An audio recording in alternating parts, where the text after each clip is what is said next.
Scarlett Johansson, 9. I've got $67.08. That'll get you to New York. Where are you going to go after that? Someplace where I don't have to go to moron school. The pressure's on.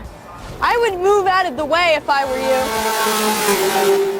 were you. If you only have 30 seconds, here's the bottom line of this video. There's a woman in Hollywood who has been called a bombshell so many times that this word has practically lost its meaning. She has been compared to Marilyn Monroe since she was a teen. She sued the Walt Disney Company and walked away with $40 million. Must have microchips in it or something. Defended Woody Allen in the middle of the Me Too movement. Had her voice stolen by the most powerful AI company on Earth, and been publicly accused of taking roles that were never hers to take. She has been married 3 times, 2 of them before she even turned 30. She has been labeled a sex symbol, a feminist warrior, a tone-deaf actress, a cultural flashpoint, a fashion muse, a bimbo, and a real serious artist, sometimes all in the span of a single press cycle. And yet, somehow, through all of it, she remains the second highest grossing actor in cinema history. Not actress, actor. Period. Her films have earned over $15 billion worldwide. Her name is Scarlett Johansson, and the story of how she got here is far stranger, messier,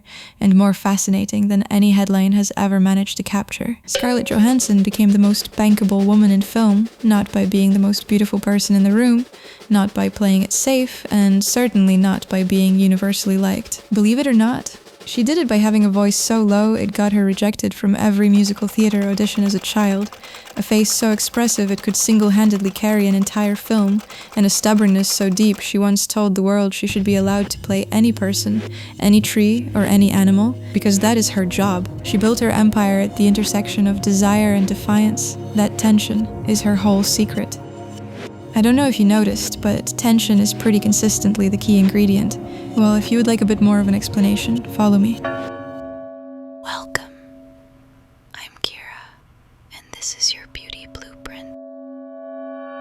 I have spent an entire week deep in the Scarlett Johansson online archive, watching interviews from when she was 12, reading every long-form profile I could find, studying her red carpet evolution from spiky teenage mullet to champagne blonde bob. And honestly, I emerged from the other side of it slightly changed, because the woman I found in there is not the woman I thought I knew. And do stick around, because by the end of this video I will serve you a practical breakdown of what we can actually learn, very practically speaking, from Scarlett Johansson's style universe. Oh, and before I forget, I designed a Scarlett Johansson-inspired t-shirt just for us. I am a huge admirer of Lost in Translation and her character Charlotte in it. And likewise, I love the director of the film, Sofia Coppola. I have made a tee dedicated to her too, of course. And not to forget, we have gathered quite a range there, so please do check that out. They are super soft, shipped to and fro all over our little globe, and I thank everyone who ever got one, and especially whoever reported back on it. It is not only a great way of supporting the channel, but also means the world to me to be able to be a part of your beauty journey. Settle in, pour yourself something cold and French, a glass of rosé or sparkling water with a twist, because Scarlett would probably approve of either, and let us begin at the beginning. Here is a little backstory. Scarlett Ingrid Johansson was born on November 22nd, 1984 in Manhattan, a Sagittarius, born right on the Scorpio cusp, which, if you know anything about astrology, tells you practically everything you need to know. She came into the world 3 minutes before her twin brother Hunter, and as she later put it, with characteristic dryness. Those are very important minutes, probably the most important actually. Her father, Karsten, was a Danish-born architect from Copenhagen, whose own father had been a Swedish art historian and film director. Her mother, Melanie Sloan, came from a Jewish family in the Bronx, the name originally Schlamberg, the family having fled Poland and Russia. By the time Scarlett was 13, they had divorced. She grew up in a very modest apartment in the West Village, on Washington Street below 14th, and the family relied on food stamps. 5 siblings in all, including her twin Hunter and an older sister who also acted. There was nothing glamorous about any of this. What there was, from the very start, was fire. At 3 years old, she reportedly told her mother, "I have a fire in my brain to act." She organized fake restaurants in the family kitchen, drafted menus, charged people for things from the fridge, harangued Hunter into participating. She studied at the Lee Strasberg Theatre and Film Institute from the age of 8 to 11. She practiced making herself cry in the mirror, wanting to be like Judy Garland. She watched The Silence of the Lambs at age 8, and I still haven't seen it. At 7, a family friend suggested the Johansson kids try commercials, but the agent signed her brother Adrian instead, not Scarlett. She was devastated. Her mother, seeing how deeply rejection cut, started limiting her to film auditions only, a decision that would shape everything to come, as we know now. Because here is the thing about young Scarlett at auditions. She was this adorable blonde little child, and then she would open her mouth, and out would come this deep, husky, almost impossibly low voice. At first she will, but everybody will be better off this way. Casting directors would ask if she had a sore throat. She lost count of how many times she heard that question. She made her professional debut at 8 in an off-Broadway production of Sophistry alongside Ethan Hawke. By 12, she had her first leading film role in Manny and Lo, earning an Independent Spirit Award nomination. That's something. But guess what? Sofia Coppola noticed her in that film and remembered her years later. She was like 12 years old and I just loved her, Sofia said. She had that husky voice and seemed mature beyond her years. Well, at 14, Robert Redford cast her in The Horse Whisperer and described her as 13 going on 30. At 16, she was in Ghost World. At 17, she applied to NYU's Tisch School of the Arts, but they rejected her. And then, Lost in Translation happened. Now, stay with me here, because this is the part of the story where the whole blueprint starts to reveal itself, and it involves a certain whispered line that was never even in the script. Sofia Coppola, and I did a whole video on her that you should absolutely watch if you have not already, was casting for a film about loneliness and jet lag and two strangers in a Tokyo hotel. She was thinking of Lauren Bacall and Humphrey Bogart. She remembered that 12-year-old girl with the very low voice from Manny and Lo. She invited Johansson, then 17, to a restaurant to talk about the part. Sofia Coppola was initially worried she might be too young, but something about the way Scarlett carried herself, an older quality, a stillness, convinced her otherwise. She offered her the role without an audition. The film, Lost in Translation, was released in 2003. Johansson was playing a woman in her early 20s while still a teenager. She acted opposite Bill Murray, who was 52. The script was only 75 pages. The chemistry between them was melancholic, wry, intimate in a way that felt almost accidentally real. And that final scene, the whispered goodbye in Shinjuku, was completely unscripted. The film grossed $119 million worldwide. Johansson won the BAFTA for Best Actress. She was just 18. It is a cult film that every person who cares at all about true cinema has seen several times. That same year, she also starred in Girl with a Pearl Earring, and A.M. Holmes wrote of her performance that her features, with their genetic Dutch-Jewish roots, added a certain something, and that her acting was entirely about a kind of stillness and surrender. She received 2 BAFTA nominations in a single year, only the 5th actor in history to do so. And then Hollywood did what Hollywood always does with a beautiful young woman. It tried to turn her into a thing. Every role she was offered for years afterward was the girlfriend, the other woman, the object of desire. She later described this period with painful clarity. You come into your sexuality and your desirability as part of your growth, and it is exciting to blossom into yourself, and then you suddenly turn around and realize, wait, this is a kind of exploitation. She was kind of being groomed in a way to be this what you call a bombshell type of actor. She felt cornered, like her career was over. She made 3 films with Woody Allen, Matchpoint, Scoop, and Vicky Cristina Barcelona. Have you seen them? I haven't seen the first 2 yet, but I quite like many of his films. My favorite is Play It Again, Sam, although not directly directed by Woody Allen, but it has his humor and face all over it. I laughed like never before. Oops, I got a little distracted here. So, she married Ryan Reynolds in September 2008 at a wilderness retreat on Vancouver Island. She was 23 then. On that marriage, years later, she reflected with a kind of rueful honesty. I didn't really have an understanding of marriage. Maybe I kind of romanticized it, I think, in a way, she said. They divorced very quickly, just 3 years later. But here is where the blueprint shifts. In 2010, two things happened almost simultaneously that broke the mold she had been cast in. First, she went to Broadway and won the Tony Award for A View from the Bridge, an Arthur Miller revival. And second, she was cast as Natasha Romanoff, Black Widow, in Iron Man 2, all because Emily Blunt had suddenly dropped out. Scarlett got the call 5 weeks before shooting began. Prestige theatre and a Marvel blockbuster at the same time. This was the escape hatch.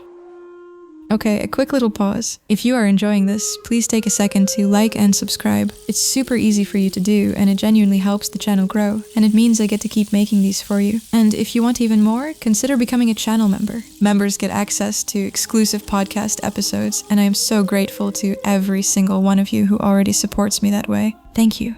Okay, back to Scarlett.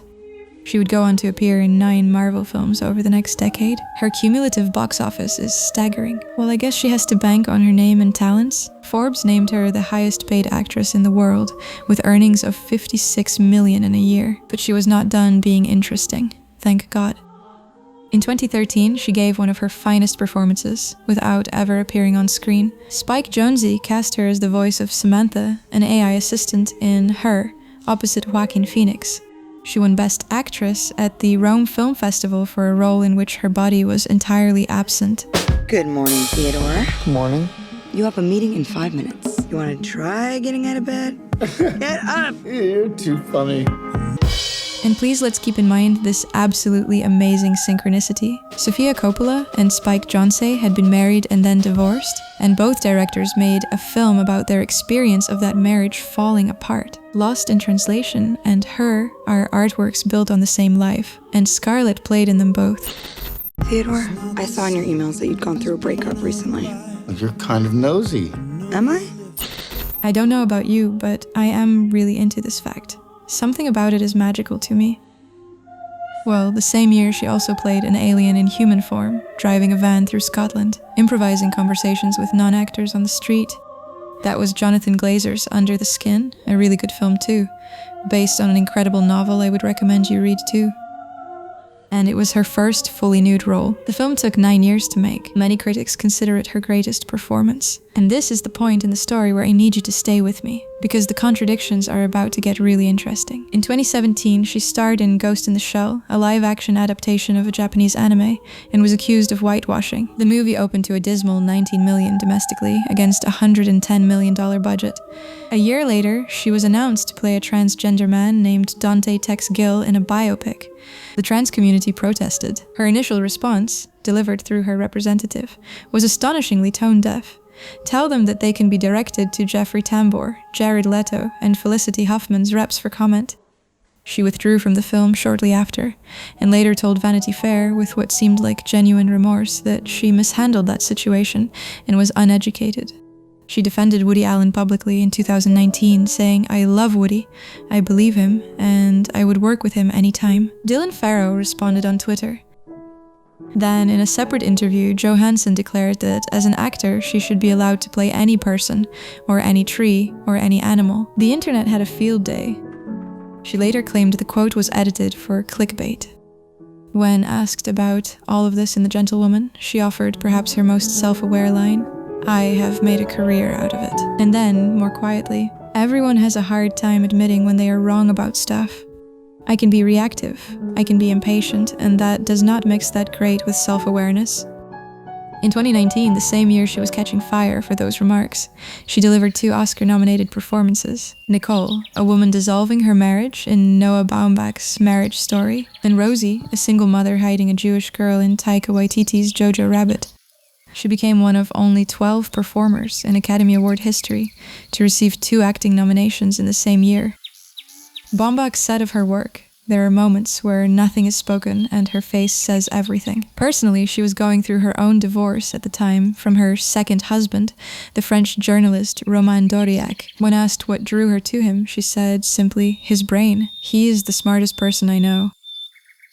And then Colin Jost entered the picture. She had first crossed paths with the Saturday Night Live head writer back in 2006, but they did not start dating until her 5th time hosting the show in 2017. They married in October 2020, during COVID, in what she called a mini-money. On the Goop podcast, she reflected on what had changed.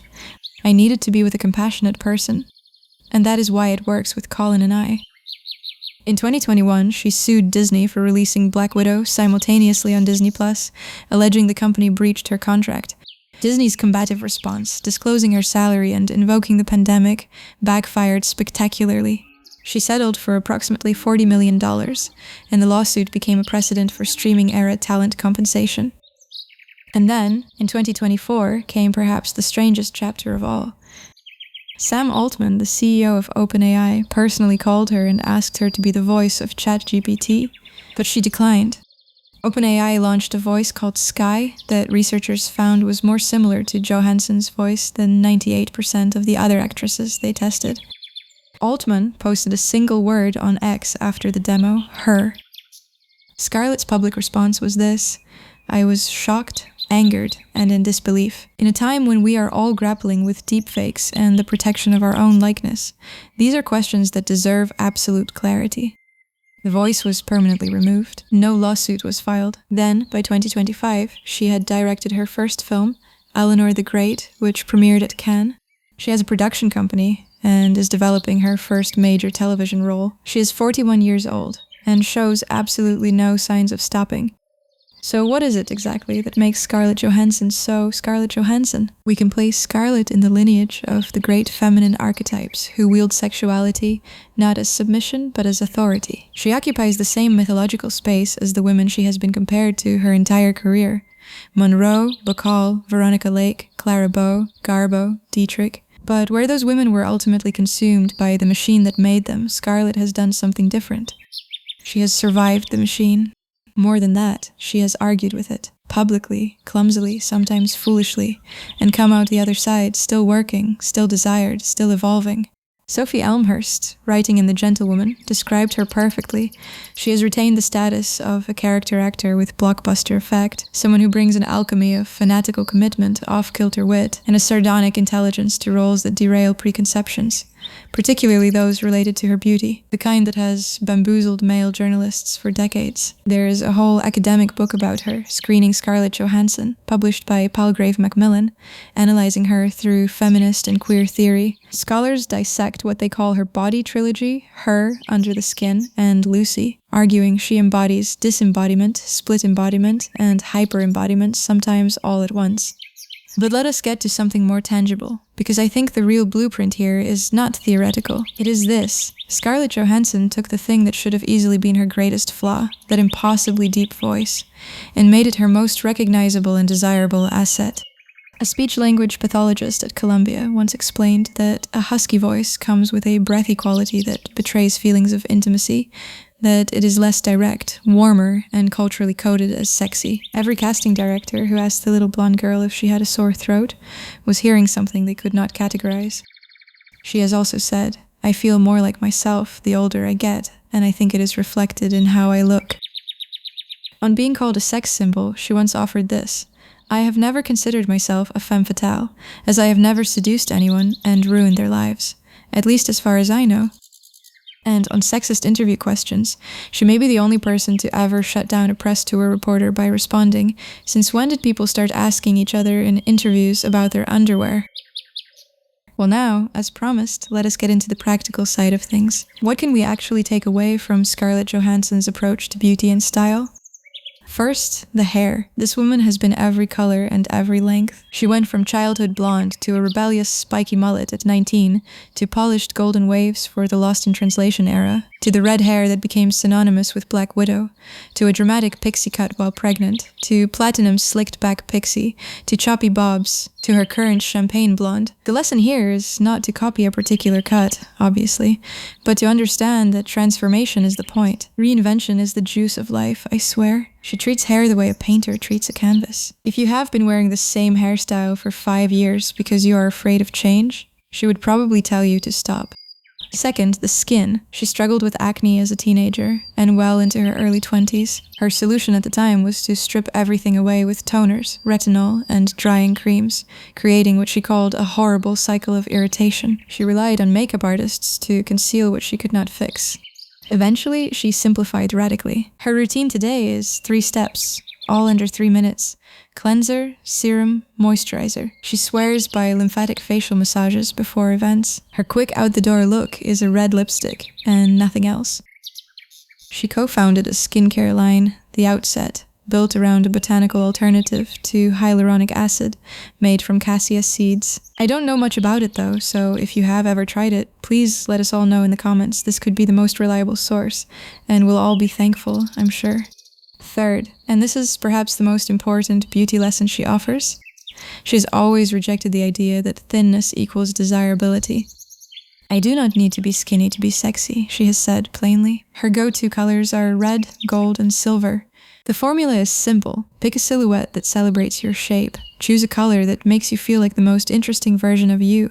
And then just enjoy it. If you feel glamorous, she once said, you definitely look glamorous. And here's what I keep coming back to with Scarlett Johansson. She said something in The Gentlewoman that I have not been able to shake. She was talking about the pandemic, about being still for the first time. And she said, I realize I do not have to be constantly in motion to survive. I have always had this fear of, what if everything goes away? What will become of me? And now I have been that way for some time, and I realize, oh, actually, you are still alive. It probably comes from some fear of death anyway. There it is. Underneath the bombshell, underneath the controversies and the box office records and the red carpets and the lawsuits and the 3 marriages and the husky voice and the $15 billion in ticket sales, there is a woman who is afraid of disappearing, and that fear is the engine of the whole thing. Her advice to us, if we are going to take one thing away from all of this, might be the simplest beauty tip anyone has ever offered. It is not about a product or a technique. It is this: your job is to reflect our experience to ourselves. Your job is to be a mirror, to be able to have an empathetic experience through art. She was talking about acting, but I think she was also talking about the act of getting dressed in the morning, of choosing your lipstick, of cutting your hair, of deciding what version of yourself you want to be today. We are all performing every day, but it is up to us what that performance brings to the world. Beauty is a mystery, isn't it? I've queued up the next chapter for you here. I'll see you soon. Love, Kira. Now go create your own blueprint. Would you forget about the stupid game? Now close it up and put it away.